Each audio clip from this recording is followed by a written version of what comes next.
Kenalkan, nama saya Abdul Hajid dengan nomor pokok mahasiswa 237002028 dari kelas A. Di sini saya akan mempresentasikan tentang perencanaan pembangkit listrik tenaga air di Bendungan Leuwi Keris, Kabupaten Ciamis. Selanjutnya untuk latar belakang, Indonesia memiliki potensi besar energi terbarukan, terutama di energi air dikarenakan sebagian besar Indonesia terdiri dari air. Di sisi lain, energi fosil semakin terbatas dan menimbulkan dampak lingkungan.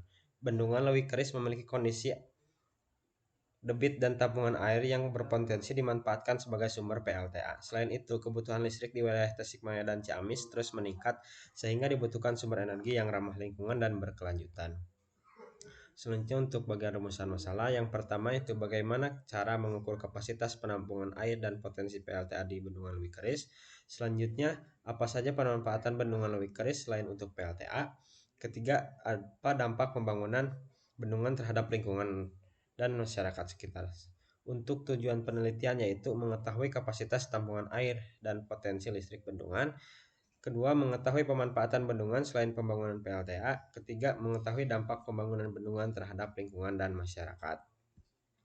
Selanjutnya, untuk manfaat penelitian ini bermanfaat untuk menambah wawasan di bidang energi terbarukan serta menjadi bahan evaluasi perencanaan PLTA serta memberi masukan terkait dampak sosial dan lingkungan. Hasil penelitian juga dapat mendukung peningkatan kesejahteraan masyarakat. Untuk landasan teori, energi terbarukan adalah energi yang berasal dari sumber daya alam yang dapat diperbarui secara alami. Contohnya tenaga air, surya, angin, biomasa, dan panas bumi. Energi ini penting karena lebih ramah lingkungan dan membantu mengurangi emisi gas rumah kaca. Untuk pembangkit listrik tenaga air adalah pembangkit listrik yang memanfaatkan energi potensial dan kinetik air untuk menghasilkan energi listrik. Prinsipnya adalah mengubah energi air menjadi energi mekanik melalui turbin, lalu menjadi energi listrik melalui generator. Untuk alur kerja PLTA adalah air ditampung di bendungan, lalu dialirkan melalui penstock sehingga dapat memutar turbin. Turbin menggerakkan generator sehingga generator menghasilkan listrik. Setelah itu, transformator menaikkan tegangan agar listrik dapat disalurkan melalui jaringan transmisi. Selanjutnya untuk kelebihan, menggunakan sumber energi terbarukan berupa air sehingga energi tidak dapat habis, serta ramah lingkungan karena tidak menghasilkan emisi gas buang, lalu memiliki efisiensi pembangkitan yang tinggi dibanding pembangkit lain. Biaya operasional relatif rendah setelah pembangunan selesai, dapat membantu memenuhi kebutuhan listrik masyarakat, mendukung pengurangan penggunaan bahan bakar fosil. Bendungan juga memiliki fungsi tambahan seperti irigasi untuk persawahan, pengendalian banjir, serta penyediaan air baku dan potensi wisata. Untuk kekurangan sendiri membutuhkan biaya investasi awal yang besar, sangat bergantung pada kondisi debit air dan musim. Untuk lokasi pembangunan terbatas pada daerah tertentu yang memiliki potensi air yang tinggi, serta pembangunan bendungan dapat mempengaruhi ekosistem, sungai, dan lingkungan sekitar. Membutuhkan area yang luas untuk pembangunan waduk. Risiko sedimentasi dapat mengurangi kapasitas tampungan bendungan. Jika terjadi kekeringan, produksi listrik dapat menurun. Untuk komponen utama PLTA meliputi yaitu bendungan, intake, feedstock, turbin, generator, transformator, dan saluran transmisi. Setiap komponen memiliki fungsi paling dalam proses pembangkitan listrik. Bendungan Leuwi Keris terletak di wilayah perbatasan Kabupaten Tasikmalaya dan Kabupaten Ciamis. Tempatnya di DAS Citanduy. Bendungan ini awalnya berfungsi untuk irigasi, pengendalian banjir, dan penyediaan air baku, namun juga berpotensi dikembangkan menjadi PLTA. Selanjutnya untuk metode penelitian. Di sini saya menggunakan data teknis bendungan. Metode yang digunakan adalah deskriptif kuantitatif dengan pendekatan studi literatur dan observasi lapangan. Tahapan penelitian meliputi studi literatur, observasi, pengumpulan data, analisis potensi energi, serta perencanaan sistem PLTA dan evaluasi kelayakan. Untuk data teknis bendungan yaitu Sungai Citanduy, DAS lebar untuk sungai sekitar 689,90 km persegi. Untuk debit rata yaitu 44,52 meter kubik per determinan.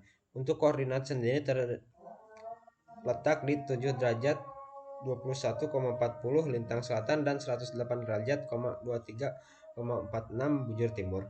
Untuk data elevasi dan temuan waduk, beberapa kondisi muka air tersebut adalah: untuk elevasi 133,25 meter, volume 28,56. Untuk CWL elevasi 139,32, volume 37,26 juta meter kubik. Untuk EAN elevasi 149,32 serta volume 54,47 juta. Untuk MAB elevasi 155 meter, volume 66 juta.